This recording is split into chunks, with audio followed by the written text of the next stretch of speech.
Hey, I'm Miley Cyrus from Hannah Montana, and you're watching Disney Channel. Si vous avez déjà connu cette époque, vous savez déjà pourquoi Disney Channel était bien plus qu'une chaîne. Entre séries cultes, films événements, stars devenus iconiques, elle a défini toute une génération. Bienvenue sur Primes Culture. Aujourd'hui, nous parlerons de l'âge d'or de Disney Channel. Avant de devenir la chaîne culte des séries pour ados qu'on connaît, Disney Channel était surtout une chaîne premium pensée pour toute la famille. Au début, elle diffusait surtout des dessins animés classiques, des rediffusions, des programmes pour enfants en journée, puis le soir des documentaires, des vieux films Disney et même des concerts pour plaire aussi aux parents. Un des plus grands jalons, c'est The All New Mickey Mouse Club, qui a lancé plusieurs futurs stars de la pop culture. Puis, à la fin des années 1990, Disney commence à changer de direction. Avec Zoog Disney, lancé en 1997, la chaîne se tourne peu à peu vers un public plus jeune, surtout les préados et les ados. Elle garde son côté familial, mais le ton devient plus moderne, plus dynamique et surtout plus proche de la jeunesse. C'est vraiment une période de transition. En gros, Disney Channel passe d'une chaîne familiale premium à une chaîne qui commence à parler directement aux jeunes. C'est dans ce contexte que Disney Channel commence à changer de visage et l'une des premières séries à incarner ce nouveau tournant, c'est Even Steven. Avec Even Steven, Disney Channel commence vraiment à trouver son identité. La série arrive en 2000 et montre une chaîne un peu plus moderne, plus drôle, plus proche du quotidien des préados. Ce qui fait sa force, c'est qu'elle ne repose pas sur les romances ou du glamour, mais vraiment sur le chaos familial, la rivalité entre frères et sœurs. Lui et Ren forment un duo très marquant et la série devient aussi connue pour son humour physique, ses situations absurdes, son rythme un peu plus nerveux que les sitcoms classiques. C'est aussi la série qui lance vraiment Shia LaBeouf. Même si le show n'est pas encore le grand boom de Disney Channel, il sert vraiment de base. En 2003, la série s'est conclue par un Disney Channel Original Movie mémorable où la famille est piégée sur une île déserte pour une émission de télé-réalité à leur insu. C'était l'un des premiers DCOM à servir de vraie conclusion officielle à une série de la chaîne. Disney Channel. White girl, it wasn't Miley Cyrus, her name was Liz. Lizzie McGuire? Lizzie McGuire. Mais si Even Steven sert surtout de test, Lizzie McGuire va aller beaucoup plus loin et définir ce que Disney Channel va devenir dans les années 2000. Lancée en janvier 2001, c'est la série qui a créé le moule moderne de Disney Channel, transformant un simple canal de télévision en machine à pop culture mondiale, tout en dirigeant Hilary Duff au rang d'icône générationnelle. Ce qui rendait la série révolutionnaire, c'était d'abord son alter ego animé. Quand Lizzie ne savait pas comment exprimer ses pensées, ses hontes ou ses frustrations, la série basculait vers une version animée d'elle-même. Ce procédé captait parfaitement le monologue intérieur d'une ado de 13 ans face aux petits drames du collège et c'était très original pour une sitcom de jeunesse. La force du show venait aussi de son trio central, Lizzie, Gordo et Miranda. C'était ni la fille populaire, ni la plus marginale, mais une simple ado entre les deux. Autour d'elle, Miranda apportait le style, l'énergie, tandis que Gordo donnait le recul, le sarcasme et la sensibilité. À la maison aussi, la série fonctionnait très bien. Ses parents étaient aimant mais dépassé. Son petit frère Matt apportait un chaos constant avec ses farces et ses bêtises. Tout ça donnait à la série une vraie texture familiale au lieu d'être seulement une histoire d'école. Mais surtout, Lizzie McGuire a posé le modèle de la pop star Disney. La série a lancé la carrière musicale d'Hilary Duff. Le film The Lizzie McGuire Movie a poussé cette logique encore plus loin en envoyant Lizzie à Rome et en transformant son histoire en événement. En résumé, Lizzie McGuire n'a pas seulement été un succès, elle a défini le modèle Disney Channel des années 2000 et c'est là que la chaîne a compris qu'elle pouvait fabriquer à la fois une série culte, une star, une franchise et une marque générationnelle. Après Lizzie, Disney valide sa formule avec Phénomène Raven. Lancée en 2003, elle devient un véritable tournant car elle transforme Raven-Simonet en figure centrale de l'ère Disney Channel. Raven Baxter est une adolescente excentrique qui a des visions flash du futur. Là où la série devient brillante, c'est que ces visions sont en fait un piège. Raven ne voit jamais le contexte de la vision, seulement un fragment. Et en voulant à tout prix empêcher sa vision négative de se réaliser, Raven déclenche ensuite des quiproquos monumentaux, ironiquement provoquant exactement la situation qu'elle redoutait. À partir de là, chaque épisode repose sur une idée forte, immédiate et très facile à retenir, ce qui rend la série ultra accessible pour les enfants et les poyados. Contrairement à Hilary Duff ou Shia LaBeouf qui apprenaient sur le tas, Raven-Simonet était déjà une vétérane de l'industrie à 15 ans. Elle avait été la petite Olivia dans The Cosby Show dès l'âge de 3 ans, puis avait joué dans Cooper et nous et elle connaissait déjà le rythme d'une sitcom multicaméra du bout des doigts. Les producteurs ont tellement été bluffés par son charisme, son énergie, son sens de l'improvisation qu'ils ont réécrit le show autour d'elle. Le personnage a été renommé Raven et la série est devenue Phénomène Raven. Elle a imposé un style de jeu ultra énergétique que Disney a ensuite cherché à répliquer sur toutes ses stars. Avant Raven, les minorités de Disney Channel étaient souvent cantonnées au rôle des meilleurs amis. Jeb Jackson était une exception dramatique. Raven a été la première fille noire à être la tête d'affiche absolue du show le plus populaire de la chaîne. Ce qui rend Phénomène Raven encore plus important, c'est qu'elle ose aborder des sujets tabous pour Disney Channel à l'époque. La série parlait notamment d'images personnelles, mais aussi de racisme avec l'épisode True Color qui traite directement de discrimination au travail. Pour une sitcom jeunesse de début des années 2000, c'était assez audacieux. C'est avec Raven que Disney a compris la puissance des produits dérivés d'une sitcom live action. La marque That's So Raven a généré des milliards de dollars en revenus, bande originale certifiée double platine, jeux vidéo, lignes de vêtements, parures de lit et même des poupées à son effigie. La série a tellement marqué Disney qu'elle a généré le tout premier spin-off de la chaîne, Cory est dans la place, avant que Raven ne revienne en 2007 pour une suite nostalgique, Raven Home, qui elle-même a duré 6 saisons.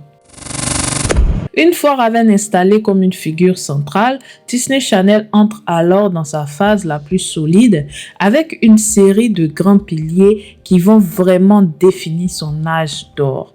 Et parmi ces piliers, la vie de palace de Zack et Cody occupe une place particulière parce que la série transforme un décor simple en véritable terrain de jeu comique. Le concept de la vie de palace de Zack et Cody est simple. 2 jumeaux de 12 ans, Zack et Cody Martin, vivent avec leur mère célibataire, Carrie, qui travaille comme une chanteuse de cabaret dans un hôtel de luxe de Boston, le Tipton. Vivre à l'hôtel, c'est le fantasme absolu de tous les enfants des années 2000. Le room service à volonté, un hall d'entrée géant comme salon, les couloirs infinis pour faire du skate et un personnel de maison à faire tourner en bourrique. Le succès de Zack et Cody repose aussi sur les personnages efficaces. Disney réutilise la dynamique du chaos contre l'ordre. Zack est le jumeau cool, paresseux, dragueur et manipulateur, tandis que Cody est le geek sensible, perfectionniste, mature et passionné de science. Maddie, jouée par Ashley Tisdale, est la jeune fille ordinaire, intelligente et sarcastique qui travaille au comptoir des confiseries de l'hôtel. London Tipton, jouée par Brenda Song, est une parodie absolument géniale de Paris Hilton. Et enfin, Monsieur Mosby, joué par Phillips Lewis, le directeur de l'hôtel. Rigide, stressé et obsédé par l'ordre, il passe son temps à poursuivre les jumeaux en hurlant. La formule était si rentable et efficace que lorsque les jumeaux sont devenus trop grands pour l'hôtel en 2008, Disney ne s'est pas arrêté. La chaîne a simplement transféré le casting sur un bateau de croisière de luxe avec le spin-off La vie de croisière de Zack et Cody. Cette suite a encore fait de meilleures audiences, lançant au passage la carrière de Debbie Ryan et se concluant par un film en 2011. Hannah Montana est le point culminant de l'âge d'or de Disney Channel et le projet qui a redéfini l'industrie du divertissement jeunesse à l'échelle planétaire. Le pitch est une idée de génie qui capte le plus grand rêve de la génération des années 2000, être une pop star mondiale, même pouvoir aller au collège le lundi matin comme si de rien n'était. Miley Stewart est une adolescente ordinaire qui a déménagé du Tennessee à Malibu. Mais dès que la nuit tombe, elle enfile une perruque blonde et devient Hannah Montana, la plus grande idole de la pop de la planète. Seule sa famille, ses deux meilleurs amis, Lily et Oliver, connaissent son secret. Au départ, Disney cherchait une actrice pour jouer l'héroïne qui devait s'appeler Chloe Stewart. Quand Miley Cyrus, alors âgée de 11 ans, a auditionné, elle a d'abord été rejetée parce qu'elle était trop petite, mais sa persévérance, son énergie débordante et surtout sa voix de chant incroyablement mature et rauque ont forcé Disney à réécrire le show pour elle. Le coup de maître a été d'engager son propre père, la star de country Billy Ray Cyrus, pour jouer Robbie Ray Stewart, le père de Miley dans la série. Cette dynamique familiale réelle a apporté une authenticité et une alchimie unique à l'écran. La série a été sacrée série numéro 1 du câble chez les 6 à 11 ans, chez les 9 à 14 ans, à 3 reprises, 2006, 2007 et 2010. Dès son premier épisode, la série frappe un grand coup en rassemblant 5,4 millions de téléspectateurs. À l'époque, c'est le meilleur démarrage de l'histoire de Disney Channel pour une série originale. L'épisode avec les Jonas Brothers en invité décroche la médaille d'or absolue avec 10,7 millions de téléspectateurs. Cet exploit reste l'un des scores les plus élevés de l'histoire du câble pour une sitcom jeunesse. Fait extrêmement rare à la télévision, Hannah Montana a réussi à élargir son public global d'année en année. La saison 4 s'est imposée comme la plus regardée de toute la franchise avec une moyenne de 5,7 millions de fidèles par épisode.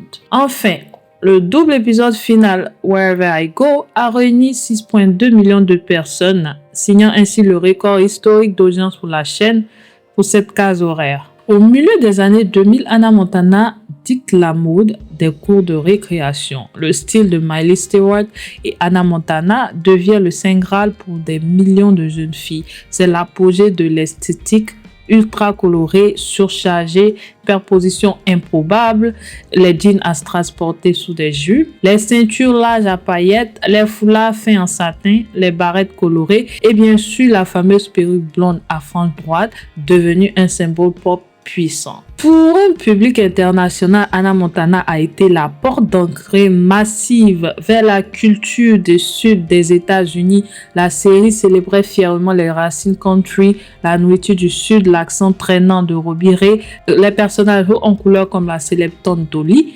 Avec les sorciers de Waverly Place, Disney Channel complète son trio magique. Créée par Todd J. Greenwald, elle détient les records absolus sur la chaîne et a imposé un ton radicalement différent. Le pitch combine brillamment la sitcom de famille ouvrière et fantasy urbaine. Les Russo vivent à Greenwich Village où ils tiennent un restaurant de sandwich. Mais sous leurs airs normaux, les trois enfants Justin, Alex et Max sont des sorciers en apprentissage formés par leur père Jerry. La grande idée qui change tout, c'est la compétition des sorciers. Dès le premier épisode, une règle stricte est établie. À l'âge adulte, les frères et sœurs devront s'affronter dans un duel magique. Un seul d'entre eux gardera ses pouvoirs à vie.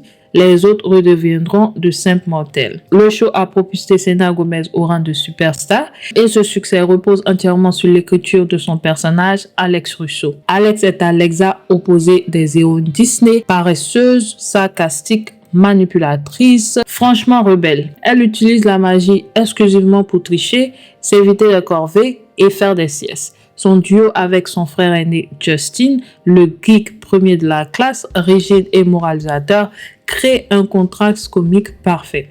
Elle a officiellement détrôné That's So Raven en devenant la série originale la plus longue de Disney Channel à l'époque avec 106 épisodes au compteur. Les sorciers de Waverly Place, le film, a rassemblé 11,4 millions de téléspectateurs lors de sa première diffusion. C'est le deuxième meilleur démarrage de l'histoire des DCOM. juste derrière l'intouchable High School Musical 2. L'épisode final d'1 heure a réuni 9,8 millions de téléspectateurs. C'est encore aujourd'hui le final de série le plus regardé de toute l'histoire de Disney Channel. Contrairement à d'autres sitcoms de la chaîne parfois boudés par les critiques, la série a remporté 3 Emmy Awards en 2009, 2010 et 2012 dans la catégorie meilleur programme pour enfants. La série a vieilli bien plus lentement que ses consoeurs, les scénarios intégrant l'humour plus grinçant, des références culturelles plus pointues et des enjeux continus comme par exemple les relations amoureuses complexes d'Alex ou Justin avec la vampire Juliette. Les Russo sont une famille mixte. La série abordait donc la culture hispanique de manière totalement fluide et naturelle comme lors de l'épisode de la quinceañera d'Alex. La série s'est arrêtée en 2012 uniquement parce que Selena Gomez, devenue trop grande pour la chaîne, souhaitait se consacrer à sa carrière musicale et au cinéma d'adultes. La solidité de cet univers est telle qu'il a d'ailleurs justifié le lancement récent d'un revival centré sur Justin Russo. Mais l'âge d'or de Disney Channel ne se limite pas aux séries. La chaîne va aussi transformer ses films en véritables événements avec les DCOM. Les Disney Channel Original Movies sont des téléfilms produits spécifiquement par et pour la chaîne de télévision Disney Channel. Avant 1997, la chaîne produisait déjà quelques films sous le label Disney Channel Premier Film. Ils étaient souvent plus sérieux, historiques et familiaux. Le point de départ, c'est en octobre 1997 où Disney décide de moderniser sa stratégie pour cibler les préados. Le tout premier film originel à aborder l'étiquette et le logo DCOM, c'est Under Wrap, la momie d'Halloween, en octobre 1997. Pour qu'un film reçoive l'appellation de DCOM à la grande époque, il devait respecter un cahier des charges implicite mais très strict. D'abord, il y a le fantasme. L'histoire repose souvent sur un adolescent ordinaire qui découvre un secret extraordinaire. L'intrigue touche toujours sur l'acceptation de soi, l'importance de l'amitié, la famille, le droit à la différence, mais surtout le recyclage des stars de la chaîne. C'est la grande force industrielle de Disney. Les DCOM servent à mettre en avant les visages familiers des sitcoms de la chaîne dans des rôles différents, comme par exemple Hilary Duff avec Lizzie McGuire le film. Au milieu des années 2000, le DCOM a muté pour devenir une machine de guerre commerciale en intégrant la musique. Sorti en 2003, les Cheetah Girls, le film suit 4 adolescentes de New York, Galeria, Chanel, Dorinda et Aqua, d'origines culturelles différentes, qui forment un groupe de pop R&B et qui tentent de percer dans l'industrie musicale tout en restant fidèles à elles-mêmes. Lors de sa première diffusion, le film a rassemblé 6,5 millions de téléspectateurs. Preuve que l'engouement dépassait la simple diffusion télé, le film s'est vendu à plus de 800 000 copies en DVD. Devant le carton du film, la bande originale sort en CD et est certifiée double disque de platine avec plus de 2 millions d'exemplaires. Mais le vrai tournant arrive quand Disney pousse cette logique à son maximum avec High School Musical. Réalisé par le légendaire Kenny Ortega, c'est l'histoire d'un garçon populaire de l'équipe de basket et une fille brillante et discrète qui se rencontrent et bousculent la hiérarchie du lycée. Troy Bolton est le capitaine populaire de l'équipe de basket, joué par Zac Efron. Gabriela Montez, jouée par Vanessa Hudgens, est la timide génie des mathématiques transférée au lycée. Leur crime, c'est de vouloir auditionner ensemble pour la comédie musicale du lycée, brisant ainsi le statu quo et les étiquettes imposées par leurs clans respectifs, le tout sous le regard outré de la reine du théâtre, Sharpay Evans. Le premier film a coûté à peine 4,2 millions de dollars et a été mis en boîte en seulement 24 jours d'un tournage intensif à Salt Lake City. Et Disney a rentabilisé ce budget en l'espace d'une seule soirée. Le film est devenu le DCOM le plus rentable de tous les temps, générant par la suite des centaines de millions de dollars via la musique, les DVD, les produits dérivés. Pour sa première diffusion, le film rassemble 7,7 millions de téléspectateurs. Au total, plus de 255 millions de personnes dans le monde verront le film. Porté par l'immense hype du premier, le second volet explose tous les compteurs avec 17,2 millions de téléspectateurs. Non seulement c'est le record absolu de Disney Channel, mais c'est aussi à cette date la plus grande audience de l'histoire de la télévision câblée américaine hors sport. Enregistré en 5 jours, l'album grimpe jusqu'à la première place du Billboard 200. C'est la toute première fois de l'histoire qu'une bande originale de téléfilm décroche la médaille d'or. Elle finit album le plus vendu de l'année 2006 aux États-Unis avec plus de 3,7 millions de copies écoulées cette année-là. High School Musical a validé un modèle économique redoutable que Disney appellera la synergie totale. Disney a compris qu'un acteur de chez eux devait savoir chanter, vendre des disques et danser. Zac Efron, Vanessa Hudgens, Ashley Tisdale sont passés de statut d'inconnu à celui de rockstar mondial en quelques semaines. Le succès était tel que Disney a brisé la barrière de la télévision pour le troisième volet. High School Musical 3 Senior Year est sorti directement au cinéma en 2008. Avec un budget de 11 millions de dollars, il a rapporté 274 millions de dollars au box-office mondial. La force de HSM, c'est qu'il renie presque tout. La romance forte, des chansons très mémorables, un casting charismatique et un concept très facile à comprendre. En face d'un tel raz-de-marée, Disney ne pouvait pas se contenter d'un seul coup de génie. La chaîne devait prouver que le succès était reproductible. Et c'est exactement le rôle que va jouer Camp Rock. Le scénario recycle habilement les dynamiques de classe sociale, les mensonges romantiques, mais transporte l'univers du lycée vers un camp de vacances musicales. Michi Torres, jouée par Demi Lovato, est une jeune fille talentueuse mais issue d'un milieu modeste qui ne peut participer au camp parce que sa mère y travaille comme cuisinière. Pour s'intégrer auprès de la clique des filles riches menée par Tess Tyler, Mitchell s'invente une vie de fille de producteur de télévision. Shane Gray, une pop star arrogante, membre du boys band à succès Connect 3, envoyé de force au camp pour redorer son image de bad boy, il entend par hasard Michi chanter une ballade au piano sans voir son visage et passe le film à chercher cette voix mystère. Contrairement à HSM, qui avait créé des stars à partir de parfaits inconnus, Camp Rock est un produit pur de la synergie croisée. D'abord, il s'agissait de propulser Demi Lovato, que Disney venait de signer et s'apprêtait à installer en tête d'affiche de sa future sitcom Sonny with the Chance. Fallait aussi capitaliser sur la Jonas Mania. En 2008, les Jonas Brothers sont déjà un phénomène musical majeur sous contrat avec Hollywood Records. Donc, il s'agissait de les intégrer au casting pour garantir à la chaîne l'attention instantanée de ses millions de fans. Même si le film n'atteint pas les sommets stratosphériques de High School Musical 2, ses scores restent quand même pharaoniques. Pour sa grande première le vendredi 20 juin 2008, Camp Rock rassemble 8,9 millions de téléspectateurs. Ce chiffre en fait instantanément le deuxième meilleur démarrage de l'histoire de la chaîne.